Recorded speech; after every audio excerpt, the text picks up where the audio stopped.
კვირას გვიან ღამით ბელგრადის ცენტრში პარლამენტის შენობის წინასობით ანტისამთავრობო დემონსტრანტი შეიკრიბა. პოლიციამ სერბეთის ავტოკრატი პრეზიდენტის ალექსანდრ ვუჩიჩის მოწინააღმდეგეები და ერთგული მომხრეები ერთმანეთს განარიდა. ბელგრადში ვითარება მას შემდეგ დაიძაბა, რაც 10,000-ობით ადამიანი ქვეყნის ჩრდილოეთში ნოვი სადში გამართულ უზარმაზარ აქციას შეუერთდა.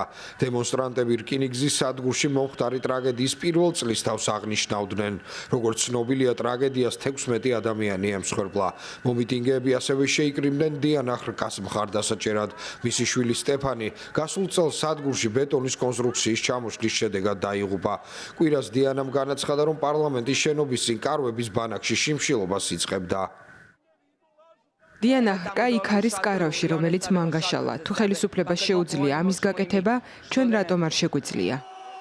კვირას საღამოს ხრკას მხარდასაჭერად მომიტინგეები ასევე შეიკრიბნენ ნოვისადსა და რამდენიმე პატარა ქალაქში. ქალმა, რომელმაც შვილი დაკარგა, შიმშილობა დაიწყო. მათ კი პოლიცია გამოაგზავნეს მის გასაყვანად. როდესაც ტომისლავ ნიკოლიჩი შიმშილობდა, მაშინდელი პრეზიდენტი ტადიჩი მასთან ცოტა ხნით მივიდა. ამჟამინდელი პრეზიდენტი მასთან შეხვედრასაც კი ვერ ახერხებს. ახალგაზრდები და მთავრობის მოწინააღმდეგეები ვადამდელ არჩევნებს ითხოვენ. მათ იმედი აქვთ, რომ პოპულისტურ მთავრობას ძალაუფლებას ჩამოაშორებენ.